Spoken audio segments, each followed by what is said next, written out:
우리 기도하고 모든 묵상을 시작하도록 하겠습니다. 기도하겠습니다. 거룩하시고 하나님 많으신 아버지 하나님 감사합니다. 하나님께서 저희들을 사용해 주시어서 이렇게 귀하고 복된 날 또 목요일을 함께 주시고 저희들이 이렇게 주님께 나와서 저희들이 이렇게 공부하며 하나님의 말씀을 하나하나 알아갈 수 있도록 인도해 주시니 진심으로 감사드립니다.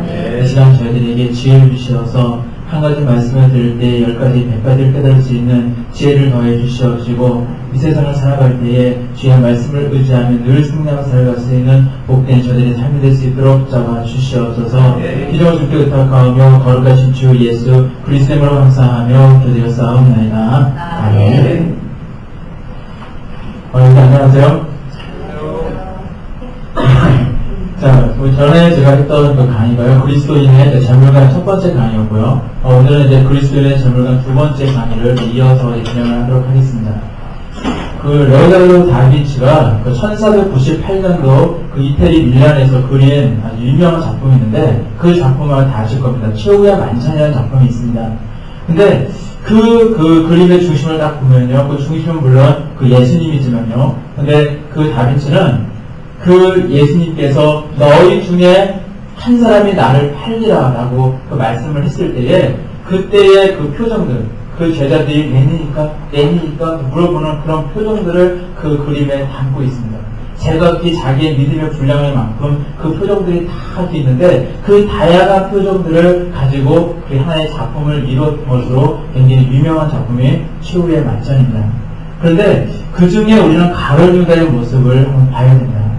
아마 그 그림을 유심히 보신 분들은 가룟 유다가 누군지 금방 알 수 있습니다. 누구냐면요, 그 돈주머니 하나를 뭉켜주고 있는 사람이 가룟 유다예요. 그런데 이 장면은요, 우리에게 참으로 많은 의미를 가져줍니다. 돈을 꼭 쥐고 있었기 때문에 돈 때문에 망했던 인생이 바로 가룟 유다라는 사실을 우리는 기억해야 됩니다. 예수님의 제자로서 부름받았고요. 그리고 예수님의 제자 중에서 제일 똑똑하고 또한 성실했기 때문에 그 제자까지 맡아서 했던 인물이 바로 가룟 유다였는데, 근데 그리고 그에게는요, 훗날 아주 존귀하게 하나님께 쓰임받는 사도 중에 사도로서 부름받은 그런 인물에도 불구하고요, 그러면 자기가 가지고 있는 그 돈을 놓지 못해서 그래서 은 30냥에 망해버리는 인생이 되어버렸다는 것입니다.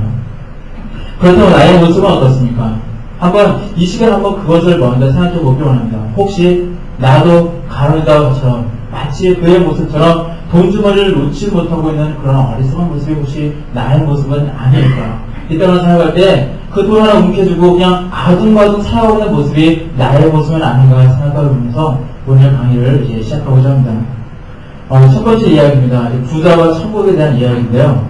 우리가 지난 시간에 제가 이제 사주 전에 강의했던 내용 중에 많은 내용들이 있기 때문에 이제 그 앞에 내용들은요, 이제 거의 생략을 하고요, 이제 그 뒤쪽 내용부터 이제 진행을 하겠습니다. 근데, 우리 마태복음 19장 24절 말씀 읽어보겠습니다. 마태복음 19장 24절 말씀입니다. 시작. 다시 너희에게 말하노니 약대가 바늘 끼고 들어가는 것이 부자가 하느님의 나라에 들어가는 것보다 쉬우니라 하신대. 아멘. 제목이 뭡니까? 부자는 천국에 들어갈 수 없다. 그런 제목이죠. 이 땅에 살아가기 위해서는요, 물질이 꼭 필요합니다. 뭐 믿는 자나 믿지 않는 자나 모든 사람의 물질이 필요하고요. 물질이 없으면 내가 먹고 싶은 거 먹지 못하고요. 내가 입고 싶어도 또 하고 싶은 것이 있다 하더라도요, 제대로 할 수 없고, 또한 때로는 사람들에게 무시당할 수도 있고요. 때로는 하나님의 영광을 가려질 수도 있습니다. 이때를 살아가면서 물질이 꼭 필요한데, 재물이 꼭 필요한데, 근데 재물로 인한 여러 가지 위험과 유혹이 있다는 것, 아마 지난 시간에 말씀을 드렸기 때문에 잘 아실 거예요. 많은 유혹과 유혹이 물질 속에 있기 때문에 그 물질로 인해서 넘어지고 실패한 인생으로 전락하는 경우가 너무도 많이 있다는 겁니다. 그 성경에 보면요, 그 주변에 가난한 사람들을 외면하며 살다가 지옥에 떨어진 한 부자의 이야기가 있는데 너무 잘 아는 말씀이지만요, 한번 읽어보겠습니다. 누가복음 16장 19절 24절 말씀 읽겠습니다. 시작. 한 부자가 있어 자세복과 고운 베옷을 입고 날마다 포화를 연락하는데 나사로라 이름한 한 거지가 헛되를 맡으며 그 부자의 대문에 누워 부자의 상에서 떨어지는 것으로 배불리라 하며 심지어 개들이 와서 그 헌배를 했더라. 이에 그 거지가 죽어 천사들에게 맞들려 아브라함의 품에 들어가고 부자도 죽어 장사되매 저가 궁에서 고통 중에 눈을 들어 멀리 아브라함과 그의 품에 있는 나사로를 보고 불러 가로되 아버지 아브라함이여 나를 긍휼히 여기사 나사로를 보내어 그 손가락 끝에 물을 찍어 내 혀를 성내게 하소서. 내가 이 불꽃 가운데서 고민하이다. 아멘. 이 부자의 이야기를 통해서 우리가 알 수 있는 것은요, 우리가 깨달을 수 있는 진리는 무엇이냐면요, 아무리 많은 부유함이 있어도요, 그 생명이 다하는 때가 있다는 것입니다. 그리고 이 땅에서 내가 어떻게 살아가느냐, 이 땅에서 내가 어떤 모습으로 살아가느냐, 그에 따라서 내가 그리스도를 온전히 붙잡고 살아가게 되느냐, 그렇지 않느냐, 그런 모습을 통해서 우리는 또 천국과 지옥으로 우리의 삶이 나눠진다는 것, 우리는 또 분명히 알고 있습니다. 그에게 있던, 이 땅을 살아갈 때 그 부자에게 있었던 많은 재물과 안락한 생활은요, 그럼요, 그 생활 속에 있으면서 국도의 그 어려움 속에 있던 나사로의 그 아픔을 그럼 바라보지 못합니다. 그 눈이 어두워졌다는 거예요. 저는 말씀드렸지만은 그 부자, 특히 물질로 인해서 우리 갖게 되는 위험성 중에 하나가 뭐냐면요, 내 눈이 어두워진다는 겁니다. 가난한 사람들의 그 아픔을 바라보지 못하게 된다는 거예요. 또 한 가지는 무엇입니까? 또한 그 부여로 인해서 또한 낮은 자를 좀 멸시하는 그런 교만함이 찾아올 수도 있고요. 또한 그 부여함이 있다 보니까 전에 가난할 때는요, 하나님만 오직 붙들고 하나님께 감각을 사는 인생이요, 내 몸이 좀 편해지니까 조금 더 그 간절함을 잃어버리고 신앙의 나태함을 갖게 되어지는 그런 사실도 우리가 많이 볼 수 있습니다. 그래서 하나님 앞에 나와 기도하지 않고요, 예배드리지 않고 그로 인해서 점점점 하나님을 떠나가며 살아가다가 그래서 결국에는 지옥의 그 무서운 형벌을 받게 되어지는 그런 인생들도 많이 있다는 겁니다. 우리가 이렇게 하는 것과 같이 큰 대형교회 목사님들의 사례들이 그런 경우도 굉장히 많이 있습니다. 그분들이 지금의 그 많은 그 엄청난 그 물질과 그 많은 그 교제와 큰 대형교회를 이룰 수 있었던 것은 그분들이 젊은 날에 하나님 앞에 나와서 수고하고 애쓰고 기도하고 헌신하고 땀방울 흘렸던 그 모습이 있었기 때문에 지금의 그분들의 그 모습이 있는 것인데, 모든 분들이 다 그런 건 아니지만요, 그 거대한 교회를 이루는 많은 분들 중에 그 목회의 그 황혼기에 이르러서요, 많은 물질과 그 안락함에 젖어있다 보니까요, 하나님보다 세상의 어떤 명예와 권을 더 쫓게 되어지고요, 그리고 그로 인해서 하나님보다 더 세상 것을 더 찾다가 하나님께 버림받는 그런 안타까운 그런 모습도 있다는 것입니다. 그래서 오늘 읽으신 말씀해 보니까 부자가 천국에 들어가는 것이 약대가 바늘귀로 들어가는 것보다 어렵다라고 말씀하고 있습니다. 그만큼요, 부유하면요, 많은 유혹이 있다는 거예요. 그런데 약대는요, 지금 얘기하자면 낙타를 이야기하거든요. 사람보다 훨씬 큰 그 낙타가 정말 눈에 보일까 말까 그 바늘귀로 들어간다는 건요, 그것은 사실 불가능한 것입니다. 그렇다면 모든 부자가 다 천국에 갈 수 없느냐? 물론 그렇지는 않죠. 이것은 무슨 의미냐면, 우리 마태복음 99장 25절에서 26절 말씀 읽어보겠습니다. 마태복음 19장 25절에서 26절입니다. 시작. 제자들이 듣고 심히 놀라가되 그런즉 누가 구원을 얻으리이까? 예수께서 저희를 보시며 가라사대 사람들은 할 수 없으되 하나님으로서는 할 수 있느니라. 아멘. 그 사람의 구원의 그 문제에서만큼요, 우리 사람의 능력으로는요, 우리가 할 수 없는 것이지만요, 전능하신 하나님께서는 가능하다는 겁니다. 구원은요, 하나님께서 이루어주신다는 거예요. 우리가 우리의 그 영혼 구원이요, 이 땅에서 너무나도 정말로 중요한 일입니다. 그런데 정말 내가 이 땅을 살아갈 때에 그 잘못로 인해서 내가 많이 망하는 인생이 된다면 그것처럼 억울한 건 없을 거예요. 내가 이 땅을 살아가면서 내 삶에 정말 은택한 삶을 위해서, 또한 하나님의 영광을 위해서 우리가 재물이 필요하지만은 궁극적으로 그 목적이 재물이 되어줄 수 없다는 겁니다. 더 중요한 것이 무엇이냐? 바로 나의 영혼 구원인 줄로 믿습니다.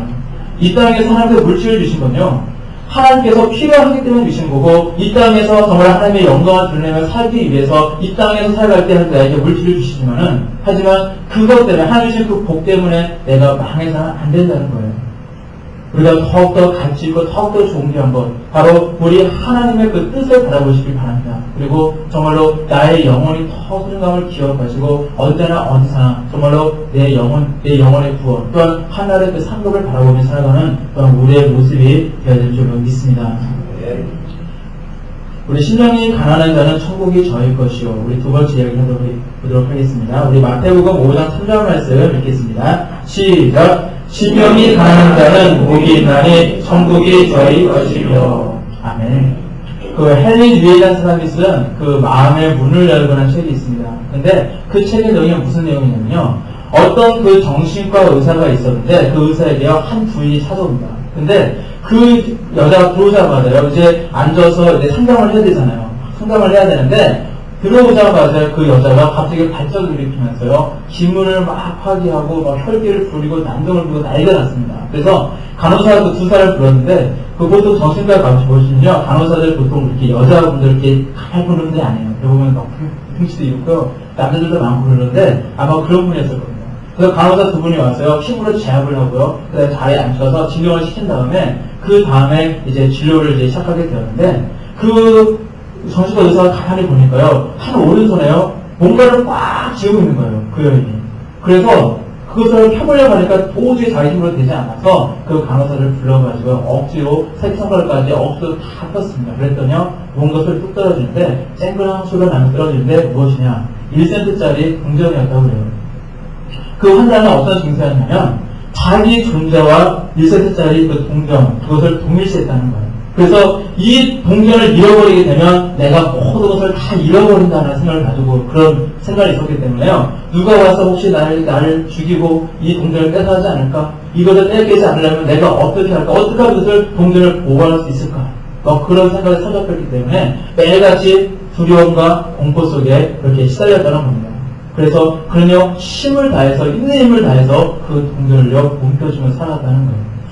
이것은 현대인의 삶의 한 단면을 비유구적으로 표현한 작품입니다. 근데 물질은요 우리를 이렇게 잘못된 것에 시작하게 하고요 또 거기에 말려들게 하며 그렇게 그 결국은 그 물질 때문에 나의 인생을 파멸시키게 되는 그런 위력을 가지고 있다라는 것을 교훈하고 있는 그런 이야기입니다. 우리 디모데전서 우리 6장 17절 18절 말씀 읽어보겠습니다. 디모데전서 6장 17절 18절 말씀입니다. 시작.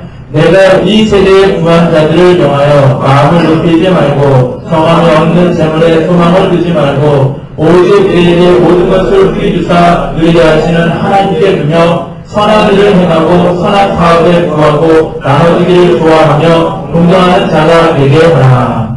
아멘. 재물은요 우리 인생을 살아갈 때에 결코 목적이 될 수 없다는 겁니다. 내 삶 가운데 재물이 목적이 되어진다면 그 1센트짜리 동전을 움켜쥐고 그 멸망의 길을 보고 있던 그 여인과 사실은 다를 바가 없다는 거예요. 아무리 그 부피가 크고 아무리 양이 많다 할지라도 아무리 X가 크다고 할지라도 1센트나 아니면 10억, 100억이나 다를 바가 없는 겁니다. 내가 만약 그것을 움켜쥐고 산다면 그렇다는 거예요. 재물은요 수단이지 그 도구일 뿐이지 결국 우리 인생의 궁극적인 목표가 아니라는 것을 우리는 기억해야 됩니다. 우리의 소망은 어디에 있어야 되겠습니까? 우리에게 모든 것을 무실까지도 후히 주사 누리게 하시는 하나님께만 있을 줄로 믿습니다. 그러므로 재물에 집착하는 것이 아니라 모든 소망을 하나님께 두고요. 오늘 방금 읽으신 말씀처럼 18절 말씀처럼 선한 일을 행하고 선한 사업에 구하고 나눠지기를 좋아하며 동정하는 자가 되게 하라 말씀하고 있는데 정말 하나님께서 원하시는 그 선한 일을 행하시고 또한 선한 사업에 힘쓰는 우리의 모습이 되어야 된다는 것입니다. 그래서 분명한 목적이 있어야 된다는 거예요. 우리 삶에. 단 1센트 하는 것이라도 내가 집착하고 살아간다면요. 그 사람은 재산이 있는 사람입니다. 내 심령이 가난한 자가 천국이 자유 것이라고 말씀하셨는데 재산이 있다는 건요. 그 사람 또한 부자라고 이야기할 수 있어요.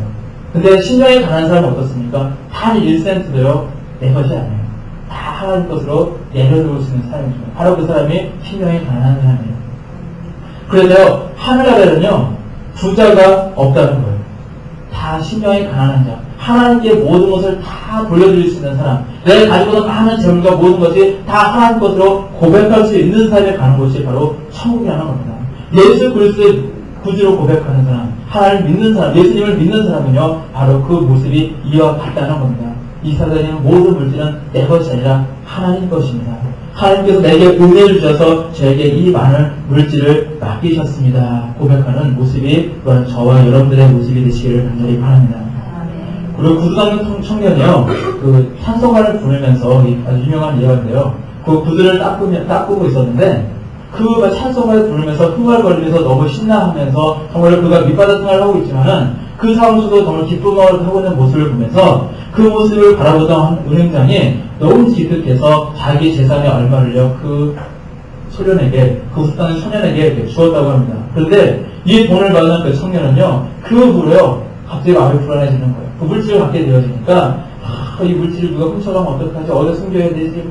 은행에 맡기가 어떻게 할까 하면서 막 고민하다 보니까 잠도 못 자고요. 어느 날 문득 생각해보니까 자기의 입술에요, 찬송하는 소리가 없어졌대요. 그래서 내가 행복을 잃어버린 기쁨이 없어졌다. 그래서 그가 다시 은행에 찾아가서요, 자신의 그 돈 받은 돈을요, 다시 돌려주게 됩니다. 그러고 나서 그가 돈이 큰 행복의 기준이 될 수가 없구나. 그것을 깨달았다는 그런 이야기가 있습니다. 저는 이 이야기를 읽으면서 어떤 생각이 드냐면, 물론 이 이야기의 그 목적은요, 돈보다 더 값진 것이 있다. 돈이 행복의 조건이 되는 것이 아니다라는 것을 깨닫기 위해서 그런 이야기에서는 저는 이 이야기를 읽으면서 이런 생각이 들더라고요. 아, 그 청년이 참 미련하구나, 멍청하구나, 라는 그런 생각을 하게 되었습니다. 왜냐면요, 그 물질 때문에 나에게 행복한 마음이 빼앗겼다는 것은요, 그러면 그 물질에 집착하고 있다는 겁니다. 그 물질이 내 것이다, 라는 그런 생각이 그에게 있었다는 겁니다. 그것을 인해서 집착하는 마음이 그에게 행복을 앞서다 줬다는 것입니다. 모든 물질이 하나님의 것이다라는 생각을 하고요. 내가 정말 그 청년이요, 그 물질을 하나님의 것으로 잘 관리하고 이 물질을 어떻게 쓸 것인가, 어떤 곳에, 어떤 하나님의 그 선한 사업에 사용할 것인가라고 그가 고민했다면 아마 이들은요, 그걸 통해서 어떤 새로운 행복을 맛볼 수 있었을 것입니다. 저는 그런 생각이 들더라고요. 여러분, 저와 여러분들의 모습은 어떻습니까? 바로 심령이 가난한 자, 모든 것을 하나님께 돌려드릴 수 있는 저와 여러분들의 모습이 되어질 줄로 믿습니다. 하나님께서 여러분들의 삶 가운데 많은 복을 주실 거예요. 앞으로도 이제 많은 물질을 주시고, 많은 부귀를 주시고, 많은 권세를 주실 것인데, 여러분들에게 아무리 많은 것을 주신다 할지라도요, 그 모든 것이 다 하나님의 것임을 고백드리면서 정말 기쁨 가운데, 행복 가운데 살아가시는 저와 여러분들의 모습이 되시길 간절히 바랍니다. 세 번째 이야기를 나누겠습니다. 구약의 하나님이 만드신 것, 신년의 복음에 대한 이야기입니다. 그 신년이라는 말은요, 우리가 신학교에서 많이 배우게 되어지는 그런 신학적 주제이기도 합니다. 그 레위기 25장, 우리 8절에서 12절 말씀, 우리 다시 읽겠습니다. 레위기 25장, 8절에서 12절 말씀 함께 읽겠습니다. 시작! 너는 일곱 안식년을 계수할지니 이는 7년이 7번이득 안식년 7번 동안 곧 49년이라. 10월 10일은 속죄이니 너는 나팔 소리를 내되 성벽에서 나팔을 크게 불지며 제50년을 거룩하게 하여 전국 거민에게 자유를 공포하라. 이 해는 너희에게 시연이니 너희는 각각 그 지역으로 돌아가며 각각 그 가족에게 돌아갈지며 그 50년은 너희의 시년이니 너희는 파동하지 말며 스스로 난 것을 거두지 말며 다스리지 아니한 포도를 거두지 말라. 이는 시년이니 너희에게 거룩함이니라. 너희가 밭의 소산을 먹으리라. 아멘. 구약 성서에 등장하는 사건 중에 아주 중요하고 유명한 사건은 무엇이냐면 바로 시내산에서 하나님께서 모세를 만나주셨던 사건입니다. 그래서 하나님께서는 이 모세를 만나고요, 그 모세에게 또한 많은 율법을 그에게 이제 알려주십니다. 근데 그때 말씀했던 것 중에 하나가 뭐냐면 바로 이 신년의 법이에요. 그 7년에 그 안식이 있는데 7년 만에 한 번씩 안식년을 지킵니다. 그래서 많은 신학교 교수님들도 그렇고 많은 목사님들도 그렇고 7년에 한 번씩요 안식년을 지키면서 그 1년은 자기를 충전하는 시간을 많이 갖게 되어지는데, 그런 경우가 왜 있냐, 바로 이 성서적인 어떤 근거를 가지고 그렇게 행하고 있습니다. 근데 그 7년의 그 주기가 7번 반복되는 해. 그러니까 어떤 사람은 49년째다 이런 데 있는데 성경 말씀에 의해서는 50년째 되는 그 해를 우리 신년이라고 이야기를 합니다. 신년에 했던 일은 무엇이냐면요, 그 안식년 때 했던 일들이 그 땅에 파송을 하지 않았어요. 그 땅을 이렇게 한 1년 동안 이렇게 잘 놔두고 재배하지 않는 그런 일을 했고, 또 채무 관계를 이제 그것을 탐감해주고 그런 일을 했었는데, 그렇게 안식년에 했던 그런 땅의 휴경, 그리고 채무의 면제 이것뿐만 아니라요, 또한 이 신년이 되면요 노예를 해방시켜주고요, 그리고 자기가 그동안 가졌던 그 토지를요 다시 원주인에게 다 돌려주는 일들을 행했습니다. 그래서요, 이렇게 함으로써요, 그 다른 사람들에게 종으로 또 살던 사람, 자기가 가난해서 그 가난을 이겨내기 위해서 어쩔 수 없이 종으로 살다 보니까 내 자녀도 계속 종으로서 살게 되어지고, 그런 가문의 어떤 불행과 가난함을요, 대물림하지 않도록 하는 어떤 그런 장치고 법이 바로 신현의 법이었습니다. 바로 이것은요, 하나님의 마음을 알 수가 있습니다. 하나님께서 왜 이 신현의 법을 명하셨을까? 그것은요, 하나님의 모든 백성들, 하나님의 백성들이요, 모두가 다 잘 살기를 원하시고요, 모두가 다 평등하게 살아가기를 원하신다는 겁니다. 나에게 물질이 많이 있습니까? 나에게 부귀가 많이 있습니까? 바로 거기는요, 주신 이유가 있다는 거예요. 바로 하나님께서는요, 그 물질을 하나님의 것임을 먼저 고백하고요, 또한 내가 그 물질을 맡은 청지기로서 하나님께서 원하시는 모습으로, 하나님께서 정말 원하시는 것으로 베풀며 나눠주며 살기를 원하신다는 것입니다. 그 이스라엘 나라가요, 그 하나님 편에 굳건히 서 있고 그들이 신앙으로 무장되어 있을 때는요, 그들은요, 이 신앙의 법을 잘 지켰습니다. 그런데요, 그 나라가 하나님과 멀리 떨어지고 하나님 앞에 불순종하고 우상을 섬기는 나라가 되었을 때 가장 먼저 드러냈던 것이 뭐냐? 이 신앙의 법이요, 파괴되었던 것을 보게 되었어요. 그럴 수밖에 없는 것이, 가난한 사람들에게는요, 신앙은요, 정말로 기쁜 해였습니다. 즐거운 해였어요. 정말로 축제와 같은 날이었습니다. 하지만 기득권자들에게는요, 신현의 이 규정은 매우 그들을 부담스럽게 했던 길이었습니다. 그렇기 때문에 그들은 하나님과 떨어질 때에, 늘 하나님과 그 관계가 멀어질 때 그들은 먼저 이 법부터 파해버렸던 것을 우리는 볼 수 있습니다. 이것은 어떤 이야기를 우리가 생각할 수 있냐면요, 내가 은혜가 충만하고 내가 성령이 충만하지 않는다면 우리는 우리의 삶에 이 신현의 법을 시행할 수가 없다는 겁니다.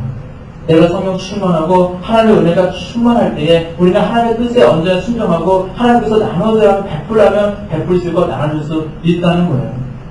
바로 신령이 가난한 자는 어떤 사람이냐? 바로 성령 충만한 사람인 줄로 믿습니다. 그리고 바로 저와 여러분들이 그와 같은 모습이 되어지길 원합니다. 우리는 절대 죽어서 나의 물질을 가져갈 수는 없습니다. 하나님께서 왜 나에게 이런 복을 주시고 앞으로 나에게 많은 언약과 비전을 주시고 왜 나에게 이런 물질을 주시고자 하냐, 왜 이런 축복을 주고 하는지 그것을 먼저 깨달으시고요, 그 물질 때문에 많은 것이 아니라 그 물질 때문에 더욱더 하나님께서 기뻐하시는 그런 저와 여러분들의 모습이 되어야 될 줄로 믿습니다. 두 번째 이야기입니다. 그리스도인의 물질 관리에 대해서 이야기를 하도록 하겠습니다. 하나님의 언약과 비전을 갖고 있는 사람들, 우리 도리교회, 우리 성도들, 많은 교회들처럼요, 하나님이 주신 그 언약과 비전을 가지고 있는 사람들과 요새와 같이 꿈꾸는 삶이라고 이야기할 수 있습니다. 바로 이런 예수님 안에서 꿈꾸는 사람들, 저와 여러분들 모든 그리스도인들 모두요, 이 땅에 살아가기 때문에요, 전혀 이 땅과 별개로 이렇게 살아갈 수가 없습니다. 우리는 모두가 이 땅의 삶과 동떨어지게 살아갈 수 없고, 이 땅 가운데 살아가야 되고, 또 많은 물질을 가지고 살아가야 되고, 물질을 벌어야 되고, 물질을 사용하며 살아가야 합니다. 그래서 우리가 이 물질을 하나님께서 우리 인류에게 주신 것이라는 것을 기억하고요, 또한 이 물질을 잘 다스리는 사람이 또한 하나님께 귀히 쓰임받는 사람의 사실을 우리는 또한 기억해야 될 것입니다. 첫 번째 예가 말씀을 드린다면요, 물질에 분명한 의미를 부여하십시오. 무슨 말씀이냐면요, 우리가 물질을 버는 분명한 목적이 우리에게 있어야 한다는 거예요. 그리스도인들이 물질을 버는 이유는요, 크게 두 가지 이유가 있습니다. 첫 번째는요, 하나님의 일을 위해서 우리가 물질을 벌게 되어지고요, 두 번째는요, 내 개인의 필요 때문에 물질을 벌게 되어집니다. 다시 말씀드렸어요. 우리가 이 생각을 해야 돼요. 우리가 그리스도인들이 물질을 버는 이유는요, 돈을 쌓아두고 저축하기 위해서 버는 것이 아니라 사실은요, 잘 사용하기 위해서 버는 것이라는 겁니다. 그 머니라는 잡지가 있습니다. 그 월간 잡지가 있는데 그 잡지의 통계자에 보면요, 미국인의 82%가 가장 많이 생각하는 것이 돈이래요. 그리고 동시에 미국인들의 53%가 가장 걱정하고 가장 불안해하는 것이 돈이라고 합니다. 돈은 우리가 세상을 살아갈 때 없어서 안 되는 그런 아주 정말로 중요하고 중요한 위치에 차지하고 있는 것을 보게 되어집니다. 돈이 없으면요, 당장에 우리는 생활에 그런 고통을 받게 되어지고요. 그리고 그렇기 때문에 사람들은요, 돈을 벌기 위해서 지금도 애쓰고 지금도 힘쓰고 있는 것입니다. 그런데 우리가 아까도 말씀드렸지만 분명한 것은 뭐냐면요, 우리의 삶을 통해서 우리가 물질하는 것에 분명한 의미가 무엇이냐는 것을 우리가 다시 한번 이야기를 해야 됩니다. 그 물질이라는 것은 목적이 아니라 어떤 수단이라는 거예요. 하나님께서 나를 통해서 뭔가를 이루시고자 할 때에 그런 거룩한 그런 그 물질인 수단이 되어진다는 것입니다. 마태복음 16장 26절 말씀 함께 읽겠습니다. 마태복음 16장 26절 말씀입니다. 시작. 사람이 만일 온 천하를 얻고도 제 목숨을 잃으면 무엇이 유익하리요? 사람이 무엇을 주고 제 목숨을 바꾸겠느냐? 아멘. 아무리 큰 재물도요, 목숨보다 귀하지 않다라는 말씀이죠. 물질보다 더욱더 귀한 것들이 이 땅에 많이 있습니다. 누가복음 12장 16절에서 21절 말씀 또한 읽어보겠습니다. 누가복음 12장 16절에서 21절 말씀입니다. 시작. 또 비유로 저희에게 일러 가라사대 한 부자가 그 밭에 소출이 풍성함에 심중에 생각하여 가로되 내가 곡식 쌓아둘 곳이 없으니 어찌할꼬 하고 또 가로되 내가 이렇게 하리라 내 곡간을 헐고 더 크게 지고 내 모든 곡식과 물건을 거기 쌓아두리라. 또 내가 내 영혼에게 이르되 내 영혼아 그 행실 물건을 많이 쌓아두었으니 가만히 주시고 먹고 마시고 즐거워하자 하리라 하되 하나님은 이르시되 어디서 그리하여 오늘 밤에 내 영혼을 도로 쌓으리니 그러면 내 예비한 것이 네 것이 되겠느냐 하셨으니 자기를 위하여 재물을 쌓아두고 하나님께 대하여 부여치 못한 자가 이와 같으니라. 아멘. 내 삶 가운데서요, 하나님의 거룩한 목적이 우리가 실현되도록 우리는 최선을 다하며 살아가야 할 것입니다. 그리고요, 그런 삶에 무엇이냐면 영원한 생명이 있다는 거예요. 우리가 이 땅에서 예수 그리스도를 믿고 그 구주로 영접하고 하나님을 고백한다는 것은 또한 이 땅을 살아가면서 하나님의 뜻 가운데 살아가겠다는 그런 우리가 결단이거든요. 그리고 우리가 그런 삶을 살아갈 때에 또한 우리는 천국이 예비되어져 있고 또한 우리에게 영원한 영생이 있다는 겁니다. 사실 우리가 궁극적인 목적은 무엇이냐면요, 이 땅을 살아갈 때 안락한 삶, 잘 사는 삶, 그 삶보다도 사실 천국을 바라고 살아가게 되거든요. 이 땅에서 사는 삶은요, 길어야 우리가 120년의 삶을 살아갈 수 있지만은 사실 천국의 삶은 영원한 삶이기 때문입니다. 내가 이 땅에 만약에 열심히 살고 이 땅에서 정말로 분주하게 정말로 돈을 벌기 위해서 열심히 사는데 만약 내가 그 영생을 잃어버린다면 그 사람은요, 그 인생은요, 실패한 인생일 수밖에 없다는 것입니다. 대부분의 사람들은요, 재물만 있으면 행복을 살 수 있고 재물만 있으면 출세를 할 수 있고 또한 건강을 살 것처럼 그렇게 생각하고 있지만요, 그 생각이 잘못됐다는 것은요, 너무나도 우리는 모두 너무 잘 알고 있습니다.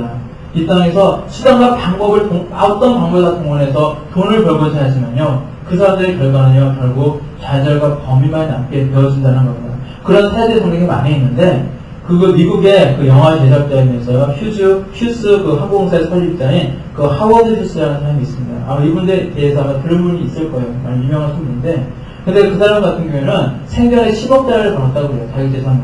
근데 그들은 이제 미국의 석유 재벌이 또한 미국의 석유 재벌이 게티라는 사람은요, 그는요, 더 나아가서 40억 달러를 벌었다고 합니다. 한 두 사람의 이야기만 보더라도요, 그 사람들은요, 나중에 그 역사학가가 어떻게 평가를 하냐면, 골드버그라는 그 사람이 그들의 생활을 연구하다 이렇게 평가를 합니다. 이 두 사람은 모두 돈이 많을수록 불행해졌다. 그들은 극도로 불행한 상태에서 죽었다라고 이야기합니다. 특별히 그 하워드 휴스라는 사람은요, 밤낮 그 불안과 그 죽음의 공포에 시달렸다고 합니다. 그가 1950년부터 그가 이제 죽을 때까지 은둔 생활을 했다고 해요. 그의 측근 외에는요, 아무도 그를 만나볼 수가 없었는데, 그럼요, 항상 밥을 먹어서 지나치게 작은 밥을 먹고, 또한 약물을 많이 복용하다 보니까 정신 이상까지 그는 이랬다고 합니다. 그리고 이제 그가 나중에는 그 치료를 받기 위해서요, 텍사스주에 있는 그 슈퍼로 가는 그 비행기 안에서 그가 죽게 되었는데, 그가 죽음의 그 사인이 무엇이냐면 영양실조였다고 해요. 우리가 재물을 아끼는 것과 재물에 집착하는 것은 다릅니다. 한번 내 자신을 바라보시길 바라요. 내가 재물을 아끼는 것, 그리고 재물에 집착하다는 것은 다르다는 거예요. 성경은요, 재물에 집착하는 것을 금하고 있고요, 재물이 우상이 되는 것을요, 악으로 보고 계신다는 사실을 우리는 분명히 기억해야 됩니다.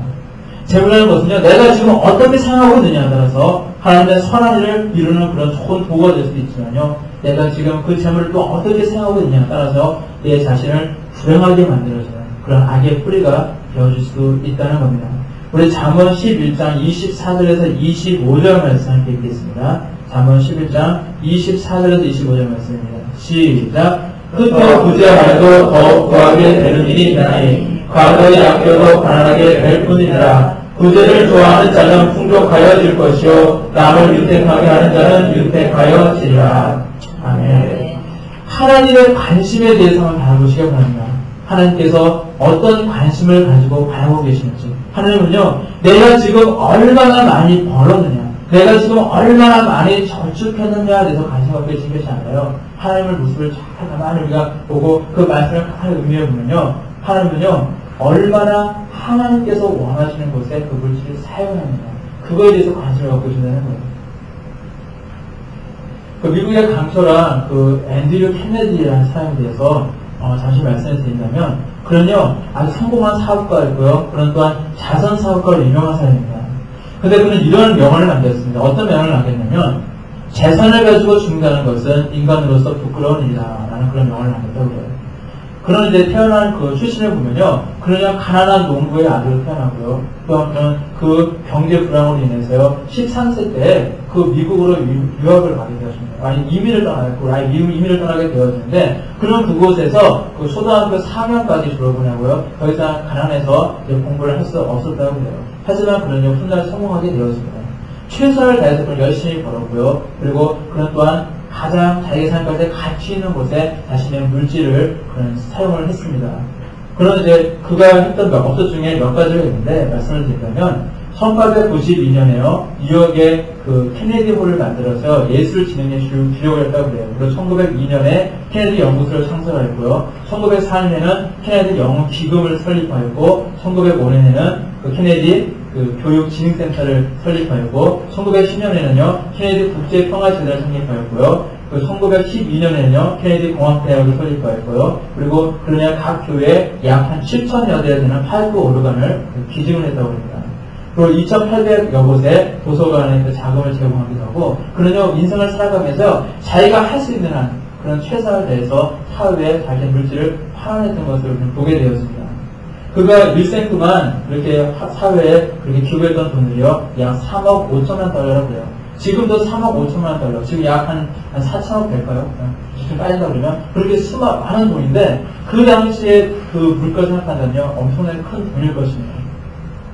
저는요, 우리 도우리교회 교우들, 바로 저와 여러분들, 도우리 교인들 중에 이러한 기독교인 사업가들이, 기업가들이 많이 나타나기를 원합니다.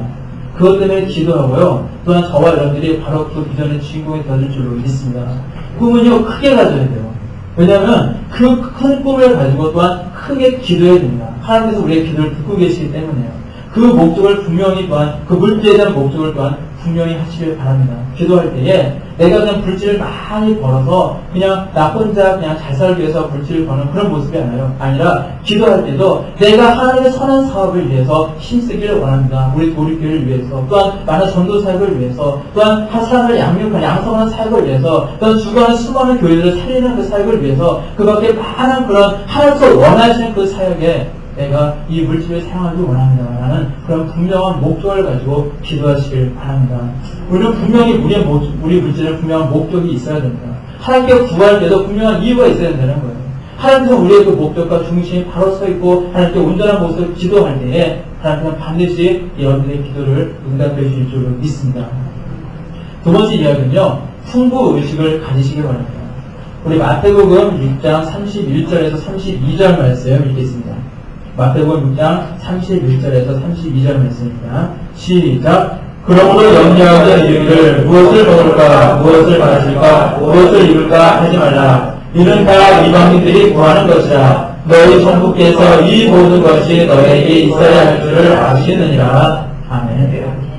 성경은 우리에게 늘 염려에 대한 생각을 경계할 것을 말씀합니다. 왜냐면요, 염려를 하게 되면요, 그 하나님의 말씀을 신뢰하지 못하게 되고요, 하나님의 어떤 기적과 축복이라는 것은요, 하나님의 말씀의 그 신뢰, 우리의 믿음을 통해서 이루어지게 되어지는데, 내가 염려하게 되어지면요, 우리의 그 믿음이요, 상실되게 되어진다는 거예요.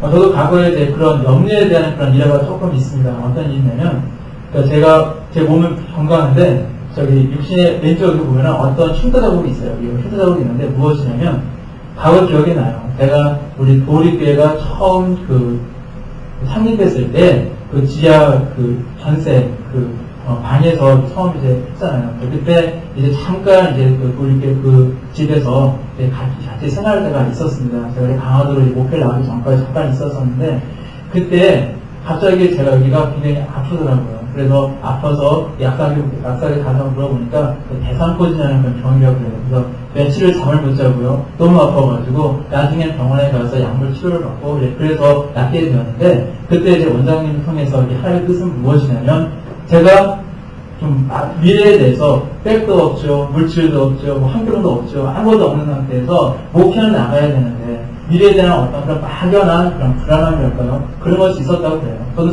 저도 깨닫지 못하는 사이에 그런 것이 있었습니다. 그러다 보니까 그로 인해서 하나님께서 깨닫게 하기 위해서 우리가 그렇게 불안하면 안 된다는 걸 깨닫기 위해서 저에게 그런 아픔을 주셨거든요. 그래서 그때 생각을 하면요, 늘 저는 모르는 손과 왼쪽은 완전 달라요. 느낌이. 상상이 안 될 때만 느끼는 것은 그때 이걸 기억을 합니다. 내가 불안하면 안 되지. 오직 하나님만을 붙들고 있어야지. 오직 하나님만을 믿고 신뢰하며 나아가야지. 라는 그런 생각들을 늘 다짐하게 되어집니다. 우리가 육신에 어떤 흔적도 있지만요. 하지만 우리의 믿음 가운데서도 우리의 삶 가운데서 우리가 분명한 그런 기준이 있어야 됩니다. 무엇이냐면요. 나는 절대 불안해서는 안 된다는 거예요. 하나님께서 우리의 인생을 책임져 주시거든요. 어떤 물질적인 것도 있어도 내가 지금 좀 물질이 조금 없고 좀 연약하고 환경이 좀 내가 모두 앞이 좀 캄캄하고 보이지 않는 그런 상황이 있다고 할지라도요. 하지만 하나님께서 나의 삶을 인도하시고 또 내가 기도하고 나의 기도에 믿음의 분량이 찰 때에 모든 문제를 해결해 주시고 나에게 물질을 주시고자 하는 나의 모든 인생의 문제를 풀어주시고자 하는 하나님의 계획과 있다는 사실을 분명히 기억하시길 바랍니다. 아까 희년의 복음의 말씀을 드렸지만요. 하나님은요. 주님의 자녀들이 가난히 살기를 원하지 않으셔요. 부자들만 부자로 살기를 원하시지 않습니다. 하나님께서는요. 그 가난한 사람들도요. 정말 부유되기 원하시고요. 하나님의 자녀답게 이 땅을 살아가면서 정말 하나님의 영광을 두며 살아가는 그런 인성으로 삼아주시기를 원하시거든요. 우리가 그게 꼭 희년의 법이라는 그 법이 있어서만 그걸 지켜서 그 가난한 사람들 세워주는 그런 법이 있어서만 우리 하나님께서 그리고 그 사람들에게 그 명령해서만 그걸 이루는 것이 아니라 하나님께서 그 중심이 하나님의 마음이 그런 마음을 갖고 계신다는 거예요. 그것은 바로 저와 여러분을 향하신 마음인 줄로 믿습니다. 우리 하나님께서는요, 한 사람 한 사람 여기 계신 저와 여러분 한 사람을 너무 사랑하시고요, 너무 존귀하게 여기시고 처음보다 사랑하는 사실을 기억하시고요. 혹시나 내 마음에 불안함이 드시니까 바로 해결하시고 더욱더 우리 주님을 붙들며 나가는 우리의 모습이 될 줄로 믿습니다. 우리가 베드로에 대한 이야기를 잘 알고 있습니다. 베드로 참 의심이 많았던 사람이에요. 불안을 많이 했던 사람입니다. 몇 가지 찾아보니까 이런 이야기가 있더라고요. 마태복음 14장 말씀해 보니까요. 그 파도가 일어나는 것을 보면서요. 걱정하면서 예수님을 깨웠던 그 인물이 바로 베드로였어요. 그리고요. 마태복음 10장 말씀해 보니까요. 그 성전세를 내라고 사람들이 그러니까 예수님이 가가지고 어떡하죠? 성전세 내라고 그러는데 돈도 없는데 어떡하죠? 하면서 막 그렇게 얘기했던 사람이 누구냐? 베드로였어요. 그리고요. 요한복음 13장 말씀해 보니까요. 그 예수님께서 누군가 한 사람 나를 팔리라 라고 말씀하셨을 때에 누가 팔 거냐고 누가 파냐고 막 그러면서 막 불안했던 그런 사람이 바로 베드로였고요. 마태복음 11장 말씀해 보니까 예수님이 십자가를 죽으신다 하니까 그것 때문에 안 된다고 그러면서 만류하면서 염려하고 고생했던 인물이 바로 베드로였습니다. 그랬던 인물이 베드로였는데 그가 언제 변화되었습니까? 부활하신 예수님을 만나게 되었을 때 그는요 완전히 모든 것이 바뀌어지게 되어집니다. 그러면 자신의 모든 삶을 지배하는 것은 그 자신의 모든 삶을요 우리 하나님께서 예수님께서 모든 것을 이끌고 계시고 나의 삶을 지배하고 있다는 사실을요 그는 그때서야 믿게 되었다는 거예요. 베드로전서 5장 7절 말씀해 보니까 그가 이런 유명한 고백을 합니다. 같이 읽어보겠습니다. 베드로전서 5장 7절 말씀입니다. 시작. 너희 염려를 다 주께 맡겨버리라. 이는 저가 너희를 권고하시니라. 아멘. 너희 염려를 다 주께 맡겨버리라. 이 고백은요, 사실은요, 예수님을 만난 사람만이 할 수 있는 그런 이야기인 것 같습니다. 예수님을 만난 사람, 예수님에 대한 확신이 믿음이 있는 사람은요, 이런 고백을 할 수 있어요. 모든 염려를 주께 맡겨버리라. 왜냐면요, 예수님은 살아계시거든요. 하나님은 살아계시거든요. 그렇기 때문에 내 염려라는 것이요, 나의 인생 가운데 있을 필요가 없다는 겁니다. 내 사명에 도움도 안 되고, 내 건강에 도움이 안 된다는 거예요. 오직 그 예수님을 더욱더 믿고 나아가기를 또 원하는 또 베드로의 그 모습처럼 또한 저와 여러분들 모두가 더욱더 우리 주님을 신뢰하며 나아갈 줄로 믿습니다. 히브리서 11장 1절 말씀 읽겠습니다. 히브리서 11장 1절 말씀입니다. 시작. 믿음은 바라는 것들의 실상이요 보지 못하는 것들의 증거니. 아멘. 그 하나님이 만드신 그 우주의 법칙 중에 한 가지가 뭐냐면요. 그 어떤 분이 이런 얘기를 하더라고요. 생각의 법칙이다라고 이야기를 하더라고요. 무슨 말이냐면 내가 어떤 믿음을 가지고 생각하고 있느냐에 따라서 모든 삶이 바뀌어진다는 그런 이야기예요. 그리고 물질적인 축복도 바로 이렇게 바라고 생각하고 원하는 사람에게 주어진다는 겁니다. 시편 107편 9절 말씀을 읽어보겠습니다. 함께 읽겠습니다. 시작. 저가 사모하는 영혼을 만족케 하시며 주인 영혼에게 좋은 것으로 채워주심이로라. 아멘. 그 믿음을 가는 것들이 실상이라고 말씀하시는데 바로 지금 현재 우리가 살아가고 있는데 현재만을 바라보고 우리는 살아가는 사람이 아니라 늘 믿음의 눈으로 우리의 미래 또한 바라보고 살아가는 사람이라는 사실을 우리는 기억해야 됩니다. 우리 도리교도 그래요. 하나님께서는요 지금 우리의 모습을 볼 때 참 많은 것을 보여주셨거든요. 과거에 정말 어렵고 힘든 시절도 있었는데 이미 하나님께서 눈에 보이는 많은 증거들을 우리에게 주셨고요. 또한 우리에게 많은 또한 비전과 언약을 지금도 주고 계시고 또한 우리 모든 그 부흥의 역사를 이루어주신 줄로 믿습니다. 근데 과거에 우리가 지하 전세방에서 그 가정 예배를 드리면서 그때 시절을 생각해봐도요. 그때 믿음의 눈을 가지고요. 비전을 가지고 있었거든요. 그리고 그것을 놓고 기도하고 있었고요. 또한 그 사실을 믿었고 많은 분들에게 이야기했고 그렇게 나갔던 모습이 있었습니다. 그리고요. 전세금 1000만원에 월세 40만원에 그 전에 있던 실번지 그 건물에 있을 때도 그때도 그 모든 성도들 그리고 모든 주회동들은요. 그 도리비전에 대해서 믿었고요. 이야기했고 기도했다는 거예요.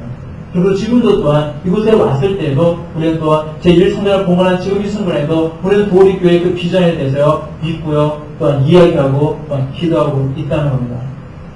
하나님께서는 앞으로 우리 도리교회 그 부흥의 역사 가운데 또한 함께 하시고 또 축복하시기 때문에 우리가 도리교회가 더욱더 부흥하고 성장하게 될 것입니다. 그런데 더욱더 우리 도리교회가 부흥하고 성장하게 된다 할지라도요. 우리는 또한 도리 비전을 또 믿고요. 또 우리 또 이야기하고 또 놓고 기도하게 될 것입니다. 무슨 말씀을 하냐면요. 우리는요. 이렇게 풍부의식은 뭐냐면 내가 지금 어떤 생각을 가지고 있느냐 어떤 믿음을 가지고 내가 기도하고 있느냐가 중요하다는 겁니다. 내가 늘 공핍하고 내가 늘 가난하고 내가 없이 살고 그런 모습만 생각하고 언제나 이것이 벗어나게 될 것인가 라는 그런 마음을 가지고 좌절과 그런 마음을 살아가는 것이 아니라 현실의 문제는 조금 어렵다고 할지라도 현실은 뭔가 좀 갖춰지지 않는 것 같지라도 현실은 조금 2% 뭔가 부족한 것 같다 할지라도요 내가 하나님 향한 그 믿음을 가지고 내게 주신 그 언약을 가지고 내가 기도하고 있다면요. 그러면 또한 우리는요. 나의 삶 가운데서도 내가 말을 할 때에도 생각할 때에도 늘 그 하나님께서 이루어진 것처럼 늘 생각하고 말하는 또 우리의 모습이 있어야 된다는 것입니다. 그 대표적인 사람으로 우리가 아브라함의 이야기를 들 수가 있습니다. 아브라함은 창세기 13장 14절 15절 말씀 읽어보겠습니다. 창세기 13장 14절에서 15절 말씀입니다. 시작. 롯이 아브라함을 떠난 후에 여호와께서 아브라함에게 이르시되 너는 눈을 들어 너 있는 곳에서 동서남북을 바라보라. 보이는 땅을 내가 너와 네 자손에게 주리니 영원히 이르리라. 아멘. 아브라함은요 족과 롯에게 먼저 선택권을 줍니다. 좀 마음이 조금 작은 사람 같았으면 아마 그러지 않았을 거예요. 자기가 먼저 소돔과 고모라 땅을 선택했을 것인데 아브라함은 그렇지 않았습니다. 왜 그러냐면 아브라함 믿음이 있었거든요. 자기가 어디를 가든지 하나님께서 은혜를 주시고 축복해 주시라는 그런 믿음이 있었기 때문에 먼저 롯에게 어디든지 가든지 네가 먼저 선택하도록 하라 하면서 먼저 배려하는 그런 마음이 있었다는 겁니다. 그의 마음이 넉넉했던 것을 보게 되었죠. 그리고 하나님께서는요 바로 아브라함이 갔던 그 땅을 축복하시고 또한 그 땅에 약속의 땅으로 삼아주시게 되는 것을 또한 보게 되었습니다. 여러분은 남을 돕는 인생이 되어지기를 원하십니까? 그리고 거기서 기도하고 계십니까? 그렇다면요, 여러분들은 지금 이야기할 때 그렇게 부유한 사람처럼 말씀하시고요, 또 부유한 사람처럼 행동하시길 바랍니다. 나의 생각이요, 가난하면요, 가난이 오게 되어져요. 나의 그릇이 작고 내 그릇이 준비되지 않았는데 그곳에 막 거대한 언약과 축복을 담을 수는 없는 것입니다. 내 자신이 먼저 준비되어 있어야 된다는 거예요. 하나님은 나에게 가능한 것을 베풀 수 있을 정도로 내 그릇이 넓어져야 되고 깨끗하게 비워 있어야 된다는 것입니다. 우리 빌립보서 4장 18절 19절 말씀 읽어보겠습니다. 빌립보서 4장 18절에서 19절 말씀입니다. 시작. 내게는 모든 것이 있고 또 풍성한지라 내가 부르짖고 하니 너희의 준 것을 받음으로 내가 풍족하니 이는 받으실 만한 향기로 제물이요 하나님을 기쁘시게 한 것이라. 나의 하나님이 그리스도 예수 안에서 영광 가운데 그 풍성한 대로 너희의 모든 힘든 것을 세우시리라. 아멘. 이 고백은요, 감옥에 갇혀있던 바울의 고백입니다. 그런데 그런 감옥 속에서 추위에 떨면서 자기 죽음과 지금 분탕에 있는 이때인데, 배고픔과 추위 속에 있는 이때인데, 그는요, 자신의 풍족함을 고백하고 있습니다. 지금 현실의 그 고난, 그 감옥의 그 생활이 문제되지 않아요. 믿음의 눈으로 그는 자신의 삶과 함께 하시는 하나님을 바라보고 있고요. 그 풍성한 대로 채우시는 그 하나님의 역사를 믿었고요. 그는 그렇게 말하고 행동하고 있는 것을 보게 되었습니다. 마음이 풍부한 사람은요, 먼저 그 언어가 바뀌었습니다. 언어 생활이 달라져요. 늘 긍정적인 언어, 늘 할 수 있다는 언어, 내 주변의 사람들에게 늘 힘이 되어지고, 주변 사람들에게 정말 으쌰으쌰 합시다, 할 수 있습니다. 그런 이야기를 많이 하게 되어진다는 겁니다. 여러분들 함께 귀하게 쓰임받기를 원하십니까? 그러면요, 여러분들의 마음을요, 풍부함으로 채우시길 바랍니다. 하나님의 말씀과 언약을요, 비전으로 가득 떠서 채우셔서, 정말 하나님께서 흡족하실 만한 그런 믿음 있는 저와 여러분들, 하나님께서 귀히 쓰시는 그런 저와 여러분들의 모습이 되시길 바랍니다. 네, 세 번째 이야기를 나누도록 하겠습니다. 씨앗과 양식을 구분하십시오. 라는 이야기입니다. 창세기 47장 19절 말씀 읽겠습니다. 창세기 47장 19절 말씀, 시작. 우리가 어찌 우리의 전지와 함께 주의 목전에 죽으리까? 우리 몸과 우리 토지를 식물로 사소서 우리가 토지와 함께 바로의 종이 되리니 우리에게 동자를 주시며 우리가 살고 죽지 아니하고 전지도 황폐치 아니하리이다. 아멘. 그 요셉이요, 총리 되시면서 애국을 다스릴 때의 한 역사를 기록하고 있습니다. 그러면요, 그때에 하나님께 주신 지혜로 그 애국을 땅을 다스리게 되어지는데, 그러면요, 하나님께서 이미 꿈을 통해서 보이셨던 것처럼 그 7년 흉년에 대비해서요, 그는 7년 또한 흉년 동안에 엄청난 양의 곡식을요, 그 창고에다가 가득가득 저장을 하게 되었습니다. 그리고 그래서 처음에는 그 모든 그 주변의 그 나라에 이제 양식이 다 떨어지게 되었을 때, 흉년으로 말미암아 다 죽고 다 떨어지게 되었을 때에, 그때 그들은요, 돈을 받고 먼저 양식을 백성들에게 팝니다. 그러고 나서 그 백성들의 돈이 다 떨어지니까 그 다음에는요, 그들의 토지를 받고 백성들에게 다 그 양식을 나눠줘요. 그러고 나서 이제 그들이 이제 토지도 다 나눠주고, 그때쯤 되니까 이제 7년의 세월이 다 지나가게 되어지죠. 그때 이제 그들에게 이제 토지를 나눠주면서 무엇을 하게 되면요, 그들에게 그 종자를 주게 되어집니다. 그리고 그 씨앗을 주고 나서 그 종자를 심게 하고 그 소수짐의 제 일부를 나라에게 바치고 나머지는 자기들이 그것을 가지고 먹게 살도록 그렇게 하면서 그 국가는 더욱더 권력이 강해지고 더욱더 부유한 국가가 되어지고 백성들도 다 살게 되어지는 그런 지혜를 그가 이제 발휘하게 되어지는데, 그때 그가 종자를 주었다는 것, 그 백성들에게 종자를 주고 세를 바쳐 살게 했다는 것은요, 그것은 무슨 의미냐면요, 다시 그 백성들에게 희망을 주었다는 것을 의미해요. 종자라는 것은 바로 희망을 뜻합니다. 아무리 땅이 황폐해지고요, 아무리 먹을 것이 없어지고 뭐 굶어 죽게 된 상황이 된다 할지라도요, 농사분들은요 절대 씨앗까지 먹지 않아요. 종자까지 절대 먹지 않습니다. 왜냐면요, 그 종자까지 다 먹어버리게 되어진다면요, 그 다음에는요 아무것도 기대할 수 없게 되는 거예요. 이제 완전히 소망이 다 끊쳐지게 되어진다는 겁니다. 그래서 아무리 황폐해지고 아무리 배고프고 아무리 가난해진다 할지라도요, 농부들은 절대 종자를 먹지 않습니다. 그 종자는 희망이고 미래가 되기 때문이에요. 그 종자가 있으면 그 희망을 움켜쥐으면서 하루를 버틸 수 있는 힘이 생기지만요, 그 종자마저 다 먹어버리면 그 인생은요, 아무런 낙도, 아무런 희망도 소망도 없어지게 되어진다는 거예요.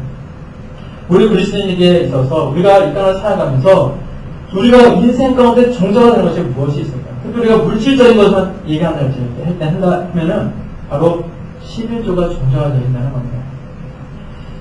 지난 시간에 말씀드렸지만은 이번에도 한 번 더 11조에 말씀드린 이유는 무엇이냐면, 우리가 물질에 대해서, 우리의 재물에 대해서 이렇게 말씀을 드리면서 정말로 간과하지 못하는 것이 무엇이냐면 11조의 문제입니다. 왜냐하면 그만큼 중요하기 때문이에요. 내가 아무리 많은 것을 잘하고 아무리 많은 선한 뜻을 가지고 내가 하나님 앞에서 하나님의 뜻을 구하면서 하나님의 선한 사업을 위해서 쓰겠습니다 하면서 기도하고 나에게 물질 달라고 하나님 부르다 할지라도요, 내가 만일 11조를 하지 않는 인생이라면요, 절대 물질을 받을 수가 없거든요.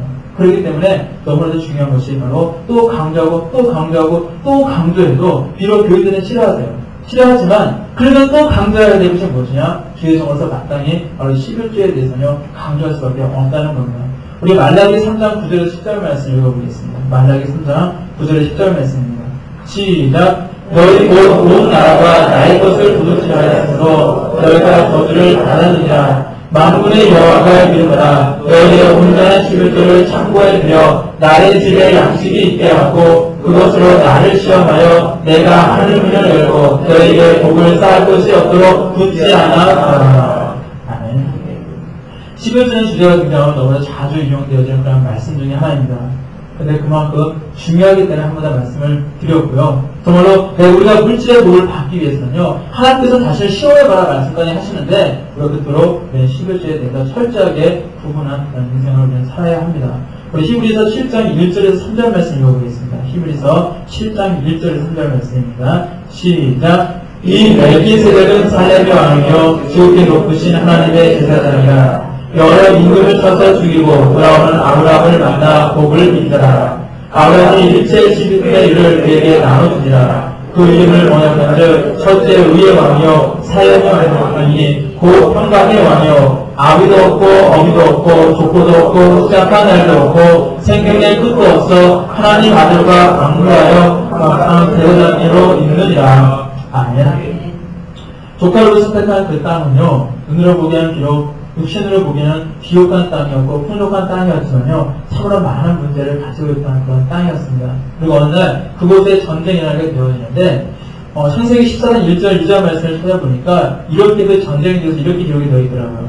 신할왕 아므라벨과 엘라살 왕 아리옥과 엘람왕 그돌라우멜과 고이왕 다다리 소돔왕 베라와 고모라왕 비르사와 아드마왕 시나과 스모이왕 세미벨과 벨라고 소알왕과 싸우니라 기록이 되어 있어요. 말해서 어렵긴 한데 이 전쟁을 인해서 왕들의 전쟁이었습니다. 근데 이 전쟁을 인해서 소돔과 고모라 그 땅을 패하고 맙니다. 그래서 어떤 일이 발생하냐면요 그곳에 있던 모든 재물과 양식을 다 빼앗아가고요 그곳에 사는 사람들을 다 잡아가게 되어지는데 그때 잡혀간 사람 중에서요 바로 아브라함 조카 롯도 있었다는 겁니다. 그래서 이제 모든 사람이 다 잡고자기예요. 이제 절망 가운데 있었고 다 손을 놓고 있는 그때요 아브라함은요 집에서 길리고 훈련했던 318명의 군사들을 이끌고요 그리고 그곳에 쳐들어가서 그곳에 있는 모든 왕들을 다 죽이고 그곳에서 이제 모든 재물과 사람들을 이제 찾아오게 되어집니다. 그때에 그곳에 오는 길에 누구를 만나게 되냐면 바로 멜기세덱이라는 그런 분을 만나게 되어져요. 성경에는 그를 하나님의 제사장이요 평강의 왕이다라고 기록이 되어 있습니다. 아브라함은 그에게 자기의 취한 재물 중에서 10분의 1을 드리게 되었는데 바로 그게 11조이고 바로 성경의 말씀이 기록되는 어떤 11조에 대한 어떤 원형에 대한 그런 말씀이기도 합니다.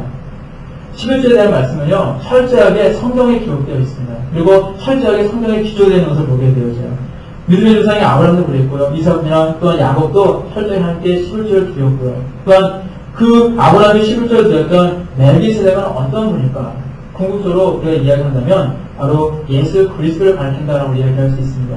아비도 없고 어미도 없고 족보도 없고 시작한 날도 없고 생명의 끝도 없어 하나님 아들과 방불하에 항상 제사장으로 있으신 분 바로 누구시겠습니까? 사람이 아니거든요. 바로 하나님, 바로 예수님이라는 것을 우리는 분명히 알 수가 있습니다.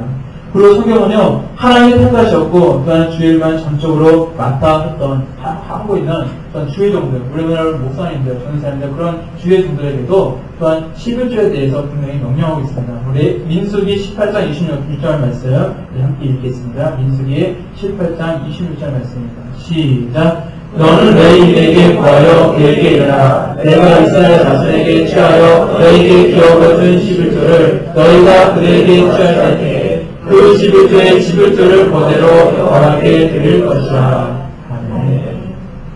11조를 드린다는 것은요 어떤 의미냐면 자신이 받은 그 물질 중에 정말로 일부를 하나님께 드리고 나머지 내 것이다 그런 의미가 아닙니다. 10분의 1을 하나님께 드린다는 것은 나머지 10분의 9 또한 하나님께 주신 것인데 그것을 잘 사용하겠다는 그런 신앙이 표현이 되었습니다. 우리가 미래가 물질로 인해 안정한 것이 아니라 바로 하나님을 인해서 내 미래가 안전하다는 사실, 내가 하나님께 내 모든 것을 맡긴다, 내 물질을 다 하나님께 맡깁니다라는 그런 고백이 있는 것입니다. 이 땅에 수많은 그런 믿음의 그런 기업가들이 있고 믿음의 사람들이 있습니다. 그래도 물질의 복을 받은 사람들도 참 많이 있는데 우리 록펠러나 뭐 콜게이트나 아니면 우리 백화점왕 우리 워너메이커 말 잘 알잖아요. 이런 분들 같은 경우에도 보면은 그분들의 첫 번째 우선순위가 뭐였냐면 11조에 대해서 분명한 신앙관을 가지고 철저하게 분별했던 것을 구분했던 것을 우리가 쳐다볼 수가 있습니다. 이 땅의 그리스도인 중에서 물질의 복을 또한 받고 하나님께 귀히 쓰임받는 사람 중에서 11조에 대해서 정말 하지 않는 그런 사람은 아무도 없다는 것을 우리는 주목해 봐야 돼요. 그 11조는요, 우리가 어떤 우리의 인생에도 물질 가운데 그냥 종자가 되어지는 것이고요. 또한 하늘의 문이 열리는 그 축복의 씨앗이신다는 사실을 우리는 분명히 기억을 해야 될 줄로 믿습니다. 그 두 번째 이야기는 물질을 많이 심으십시오 라는 이야기인데요. 우리 마태복음 우리 6장 20절 말씀 하나 건너서요. 우리 마태복음 6장 20절 말씀 읽어보겠습니다. 시작. 오직 너희를 위하여 보물을 하늘에 쌓아두라. 거기는 종이나 등록이 행하지 못하며 도적이 구멍을 뚫지도 못하고 그들도 못하느니라. 아멘.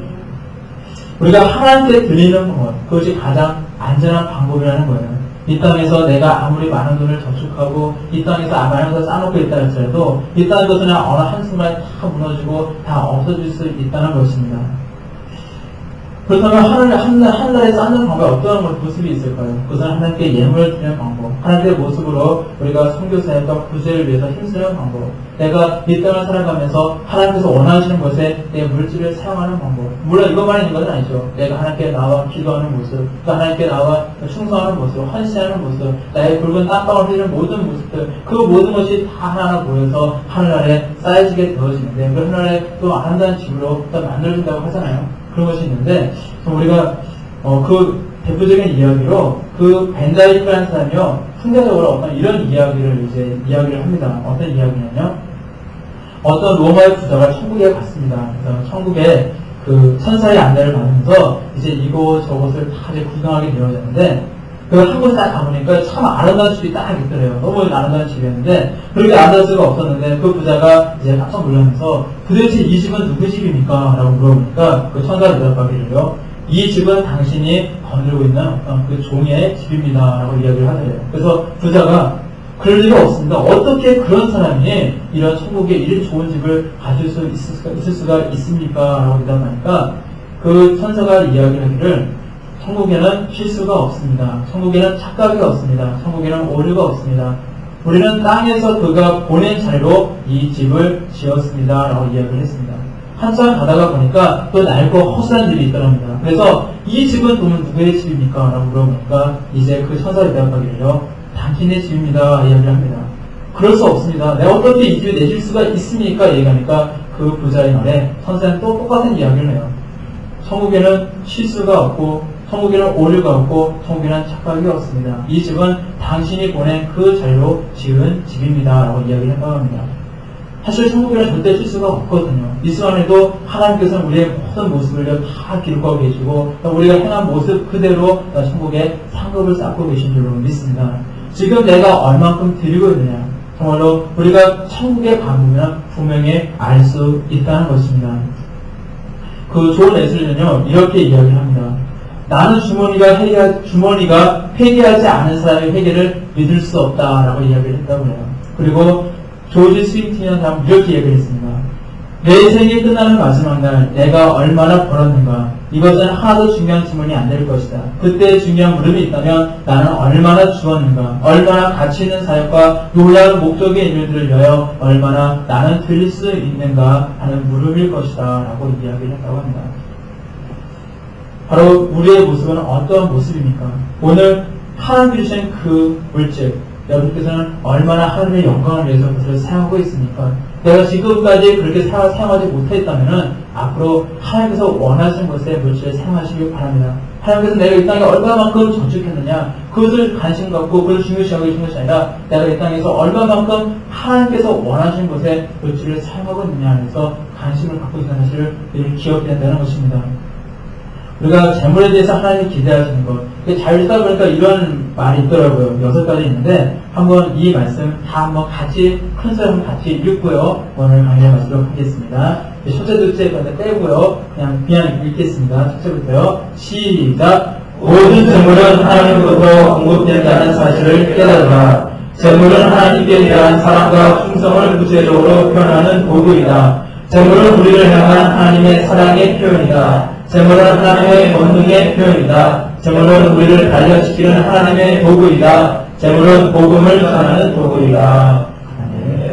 기도하시겠습니다. 참으로 주신 아버지 하나님 감사합니다. 오늘도 하나님께서 저에게 귀하고 복된 날 이 목요 성수 가운데 시간을 주시어서 이 시간 재물에 대해서 하나님의 말씀을 배우고 깨달을 수 있도록 인도해 주시니 감사드립니다. 저희들이 머리로만 아는데 그치는 것이 아니라 늘 삶 가운데 저들이 또한 실천할 수 있는 저들의 믿음이 되게 하여 주시옵시고 또 하나님께서 이 시간 정말 그 물질을 정말로 잘 다스리기를 원하시고 또 이 시간 내가 어느 곳에 그 물질을 사용하기를 원하시는지를 하나님께 우리에게 깨달음을 주실 때에 정말 우리가 순종하고 나아갈 수 있는 또한 저들의 모습이 될 수 있도록 늘 들어주시옵소서. 일단 살아가면서 물질이 있어야 됩니다. 필요합니다. 하나님의 영광을 위해서 있어야 하오니 하나님 저들에게 많은 풍족한 물질과 또 환경을 다스리는 권세와 능력을 주시옵시고 이 땅을 살아가면서 더욱더 우리 주님의 영광을 드러내며 그 물질을 사용할 수 있는 저희의 삶이 될 수 있도록 들어주시옵소서. 감사드리며 거룩하신 주 예수 그리스도 이름으로 감사하며 교대하사옵나이다. 아멘. 수고하셨습니다.